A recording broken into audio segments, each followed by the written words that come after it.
करेंगे, हम करेंगे। जय जोहार, जय जोहार, जय आदिवासी, जय आदिवासी। पाछळ वाળો जरा जोरથી ઠંડી લાગી ગઈ એવું લાગે છે। जय जोहार, जय जोहार, जय जोहार, जय जोहार, जय आदिवासी, जय आदिवासी, जय आदिवासी, जय आदिवासी। धन्यवाद। महुआ आदिवासी पंच द्वारा आयोजित सांस्कृतिक कार्यक्रम में आज अहींया उपस्थित अपना विस्तारना धारासभ्य अपना वडील एवा मोहनभाई, मारा साथी मित्र अने वास्ताना धारासभ्य हर हमेश समाज माटे लड़नारा झुंझारू नेता एवा आनंदभाई,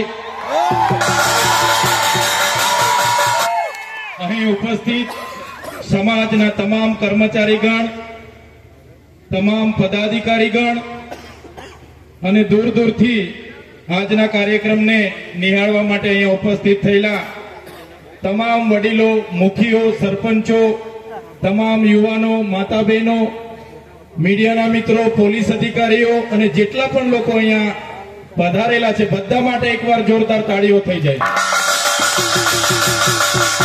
लगभग 50 થી 60 लाख वर्ष पहला धरती पर जीव सृष्टि नी शुरुआत थई हशे। इतिहासकारो एवुं माने छे के व्यक्ति मानवनी शारीरिक अने मानसिक रीतनो विकास लगभग आजेथी 40 થી 50 वर्ष पहला पृथ्वी पर थयो हशे। आ पृथ्वी पर धीरे धीरे ज्यारे मानव आदिमानव तरीके जंगलमां भटकतुं जीवन गुजारतो हतो, कंदमूळ खाय, वन्य प्राणी ने शिकार करीने खाय, वन फळ फळादी खाय, ए प्रकारનું જ્યારે ભટકતું જીવન જીવતો હતો ત્યારે ધીરે ધીરે ધાન્યની શોધ થઈ, અગ્નિની શોધ થઈ અને પોતાના પરિવાર સાથે સ્થાયી થયો। ખેતીની શોધ થતાની સાથે નાના નાના કબીલામાં સ્થાયી થયો અને કબીલામાં સ્થાયી થતાની સાથે સાથે તમે જોયું હશે આદિવાસીનો ઇતિહાસ એવું કહે છે કે ખૂબ જ आदिवासी कबीलाओं प्रकृति साथे रहीने जीवनारो समाज, आदि अनादि काळथी जे वसनारो समाज जेने आपणे मूळ मालिक कहे छे ए आदिवासी समाज ए शांतिप्रिय प्रकृतिना सानिध्यमां जीवतो हतो। ए सूर्य चंद्र गगन वायु नीरने पूंजतो तो नदी पूंजे, पहाड़ पूंजे, पेड़ पूंजे, वन्य प्राणी ने पूंजे, एना प्रकृतिना आराध्य देव हता।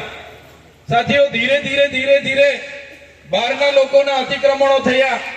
आपणे इतिहासमां जे पण लोको इतिहास भण्या छे एमने खबर छे आर्यो आव्या, होण आव्या, डच आव्या, शक आव्या, बादमां मंगोलो आव्या, अंग्रेजो आव्या, फ्रेंचो आव्या, पोर्टुगीजो आव्या अने जे लोकोनी संस्कृति सभ्य संस्कृति तरीके जेमने आखी दुनियामां पोतानी संस्कृतिने ऊंची माने छे एवा लोको आपणा देशमां अतिक्रमण करीने आव्या અને આપણા જે રાજા રજવાડાઓ કબીલાઓ હતા, આપણા સરદારો હતા, એમની સાથે ઘર્ષણ થયા, યુદ્ધ થયા। ઇતિહાસ એવું કહે છે કે આપણો સમાજ ત્યારે સ્વાવલંબી હતો, સ્વતંત્ર હતો, સંવેદનશીલ હતો, શોષણ મુક્ત હતો। એને કોઈ પણ આવે એને આગતા સ્વાગતા સાથે એમનું સ્વાગત કરતો હતો। પણ ધીરે ધીરે જ્યારે ખેતી અને સંપત્તિની શોધો થઈ અને સંપત્તિના લીધે બહારના લોકોએ આ ધરતીને સંપત્તિ માની, स्त्रीओं ने संपत्ति मानी अने ए संपत्ति मेळववा माटेना युद्धो थया। अनेक लोकोए आ विस्तारोमां शासन कर्या। तमने खबर हशे 500 वर्षथी पण वधारे मोंगलोए शासन कर्या। छेल्ला 200 वर्ष आपणे बधा जाणीए छीए अंग्रेजोए शासन कर्या अने तेनी सामेना अनेक जंगो थया। ज्यारे देशने आजादीनी जरूर पड़ी त्यारे तमने खबर छे आपणा पूर्वजोए पण घणा बधा युद्धोमां सहभागी बन्या। तमने खबर हशे मेवाड़ना ज्यारे महाराणा प्रतापजी त्यां लड़ता हता एमनी साथे पण राजा पूंजा भील नी आखी सेना हती। हल्दी घाटीनुं युद्ध थयुं, हल्दीबाईनी आखी सेना हती। ए ज प्रकारे महाराष्ट्रमां पण आपणा पूर्वजोए त्यारे त्यां पण तेमना अधिकारो बचाववा माटे त्यां खूब मोटी लड़ाईओ थई। मध्यप्रदेशनी वात करूं त्याना टाटिया भील त्याना बधा नायको जे झलकारीबाई झांसीनी हती ए ज प्रकारे त्यां पण घणा लोकोए आपणा वती आपणा पूर्वजोए घणा त्यां युद्धो कर्या। તમને ખબર છે તે વખતે ઝારખંડ નહોતું, બિહાર હતું. બિહારમાં પણ ભગવાન બિરસા મુંડા હોય, ફૂલો ઝાલો હોય, સિંધુ કાનો હોય, બધા જ લોકોએ અંગ્રેજો સામે બંગ પોકાર્યા, યુદ્ધો કર્યા. માનગઢની ધરતીની વાત કરું, માનગઢમાં પણ ગુરુ ગોવિંદજીની આગેવાનીમાં 1913માં 1507 લોકોએ અંગ્રેજોની સામે લડતા લડતા શહીદી વહોરી. એ જ પ્રકારે પંચમહાલની ધરતી પર રૂપસિંહ નાયક, ભાગોરા નાયક એવા આપણા પૂર્વજોએ ત્યાં પણ અંગ્રેજોની ગુલામી નહીં સ્વીકારે, એમની સામેની લડતો લડી. એ પ્રકારના તો અનેક ઇતિહાસો છે. 1303માં 1315માં જયારે ડુંગરપુરના ડુંગરિયા ભીલ પણ શહીદી વહોરી, યુદ્ધ લડતા લડતા. એવા તો કેટલા, પાલ દડવાડાની વાત હોય, કેસરી સિંહની વાત હોય, ગુલામ મહારાજની વાત હોય, બધા જ લોકોએ આદિવાસી સ્વાયત્ત રીતે જીવે, સ્વતંત્ર રીતે જીવે, સ્વાવલંબન રીતે જીવે, પ્રકૃતિ સાથે રહીને જીવે, એના જળ જંગલ જમીન પરના અધિકારો અબાધિત રહે, એના માટે અનેક યુદ્ધો લડ્યા. અને યુદ્ધો બાદ આપણને સ્વતંત્રતા મળી, દેશ આઝાદ થયો. દેશમાં લોકશાહી ડબે સરકારો આવી. આદિવાસીને પણ હતું કે ભાઈ અંગ્રેજોની ગુલામીમાંથી તો આપણે આઝાદ થઈ ગયા, હવે આપણને બધું મળી જશે. પણ તમે જોઈ લો, આઝાદીના 78 વર્ષ થયા, આજે પણ જે શોષણ અંગ્રેજો વખતે થતું હતું આદિવાસીઓનું, એ જ શોષણ આજે પણ ચાલુ છે. ઉત્પીડન આજે ચાલુ છે, અસમાનતાની ભાવના આજે ચાલુ છે. આજે પણ આદિવાસીઓના જળ જંગલ જમીનો પરના અતિક્રમણો ચાલુ છે. આજે તમે જોયું હશે, ઇતિહાસ કહે છે કે આખા દેશમાં 8% આદિવાસીઓ છે. 8% આદિવાસીઓમાં 1,80,00,000 આદિવાસીઓ તો આજે એવા છે, એનો રિપોર્ટ એવો છે કે કોઈને ડેમમાંથી વિસ્થાપિત કરવામાં આવ્યા છે, કોઈને રોડોમાં વિસ્થાપિત કર્યા છે, કોઈને અભયારણ્યોમાં, કોઈને જંગલોમાંથી વિસ્થાપિત કર્યા છે, કોઈને કોરિડોરોમાંથી વિસ્થાપિત કર્યા છે, કોઈને જીએમડીસી માંથી વિસ્થાપિત કર્યા છે, કોઈને જીઆઈડીસી માંથી. આજે 1,80,00,000 આદિવાસીઓ દેશમાં ભટકે છે. આજે બસ્તરનું જંગલ ઉદ્યોગપતિઓને આપવામાં આવ્યું છે. આજે હસ્તદેવનું જંગલ ઉદ્યોગપતિઓને આપી દેવામાં આવ્યું છે. આજે હૈદરાબાદનું જંગલ ઉદ્યોગપતિઓને આપી દેવામાં આવ્યું છે. સાથીઓ, આજે દેશનું જે લશ્કરનું કામ બોર્ડરની રક્ષા માટેનું હોય છે, એવી અડધું લશ્કર આજે દેશની અંદર આદિવાસી સામે લડે છે. આજે બસ્તરમાં આદિવાસી સામે કોણ છે? તો દેશનું લશ્કર છે. આજે છત્તીસગઢમાં આદિવાસીઓને એન્કાઉન્ટર કોણ કરે છે? તો દેશનું લશ્કર કરે છે. આજે ઝારખંડમાં આદિવાસીઓને એન્કાઉન્ટર કોણ કરે છે? આજે દેશનું લશ્કર કરે છે. તો સાથીઓ, જે અમે વાત કરીએ છીએ, કહેવાનો મતલબ, આજે કોર્પોરેટ જગત ની નજર આપણા જંગલો પર છે, આપણી જમીનો પર છે.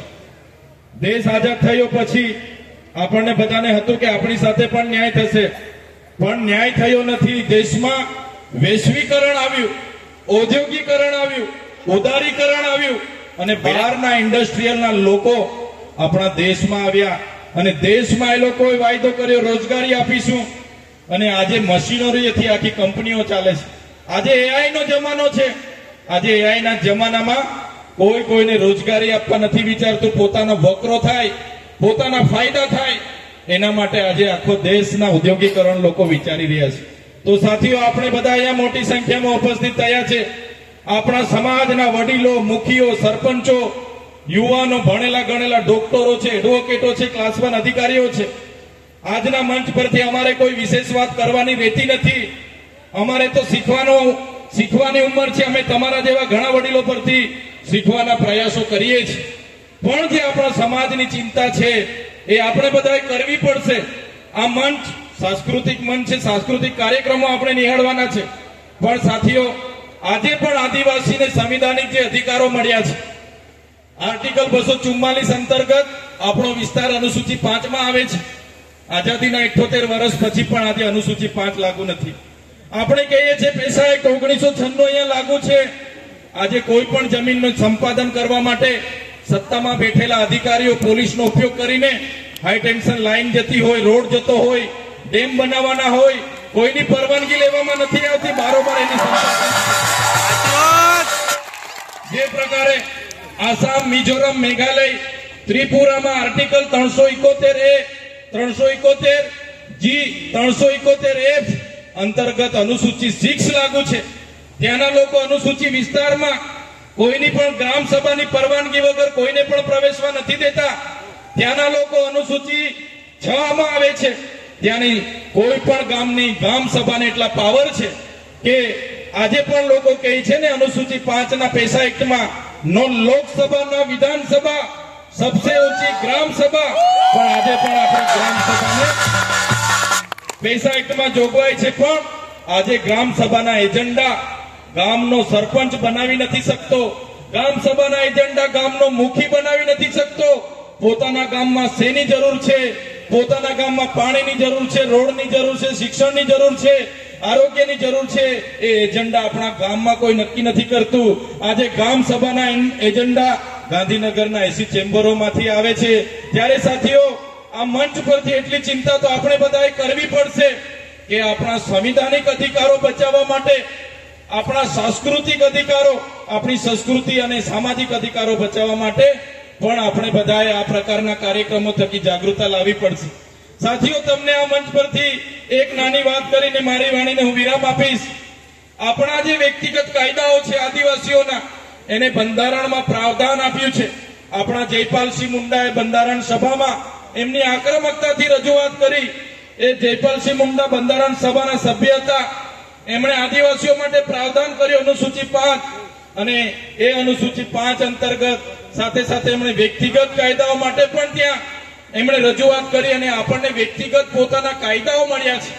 આજે અનામતનો આર્ટિકલ 330 હોય, 330 માં આપણને શૈક્ષણિક અનામત મળ્યું છે. આજે આર્ટિકલ 332 માં આપણને રાજકીય અનામત મળ્યું છે. આજે અમારા જેવા લોકો ચૂંટાયા છે. આજે અમારા સાથી ધારાસભ્ય અનંતભાઈ હોય, આપણા વડીલ મોહનભાઈ હોય, તો અમે બધા રાજકીય અનામતની બેઠક પરથી ચૂંટાઈને આવીએ છીએ. જ્યાં સુધી સમાજ અમારી સાથે છે ત્યાં સુધી અમે ધારાસભ્ય છીએ. સાથીઓ, અમને કોઈ પણ પાર્ટી મેન્ડેટ આપી દેશે, અમે રિઝર્વ બેઠક પરથી ચૂંટણી લડવા માંગીએ, કોઈ પણ પાર્ટી અમને મેન્ડેટ આપી દે, પણ જો અમે જાતિનો દાખલો ના મૂકીએ તો અમારું ફોર્મ રદ થઈ જાય છે. એટલે જ આ મંચ પરથી કહેવા માંગીએ છીએ, આજે સમાજ છે તો અમે છે, અને સમાજ માટે અમે લડતા રહીશું. જ્યારે અમારા સમાજ માટે લડતા કદાચ અમારી પાર્ટીઓ અમને કહેશે કે તમે સમાજ માટે કેમ બોલો છો, તે દિવસે પાર્ટીના પાટિયા ઉતારીને મુકતા પણ અમને. ત્યારે સાથીઓ, આ મંચ પરથી ઘણા વડીલો, ઘણા કર્મચારી ગણ બધા બેઠા છે. આપણી પરંપરાઓ, આપણી સંસ્કૃતિ, આપણી રીત રિવાજ, આપણી જન્મની વિધિ, લગ્નની વિધિ, મરણની વિધિ, આ બધું સચવાશે તો જ આપણું અનામત સચવાશે અને આપણા સંવિધાનિક અધિકારો લાગુ થાય, આપણા સામાજિક અધિકારો બચે, એના પ્રયાસો બધા કરતા રહીશું. અને આ કાર્યક્રમમાં આજે આવીને ખરેખર જે આપણને બધાને શીખવા મળે છે, આ મંચ પરથી હમણાં મોહનભાઈએ ઉપદેશો આપ્યા, સૂચનાઓ આપી, હમણાં આનંદભાઈ પણ કહેશે, ત્યારે બધાને હું કહેવા માંગુ છું, આ મંચ પરથી જે પણ વડીલો, જે પણ આગેવાનો, જે પણ સૂચનાઓ મળશે, ઉપદેશો મળશે, સંદેશા મળશે, બધા લેતા જજો. અને એ ઉપદેશો, એ સંદેશાઓને સાથે રાખીને આવનારા ભવિષ્યમાં આપણે બધા આગળ વધીશું. આપણે બધા આપણા સમાજમાં સારું શિક્ષણ અને જે ભણી ગણીને ગયા છે એમને સારી નોકરી મળે.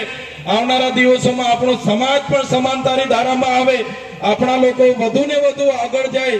ઉદ્યોગ મેળો હતો હમણાં ડોક્ટર પ્રદીપ સાહેબે રાખ્યો હતો, એવા બધા જ લોકોને કદાચ નોકરીઓ નહીં પણ મળે તો ઘણા લોકો વ્યવસાયિક ધંધાઓમાં પણ, ઉદ્યોગમાં પણ આગળ આવે.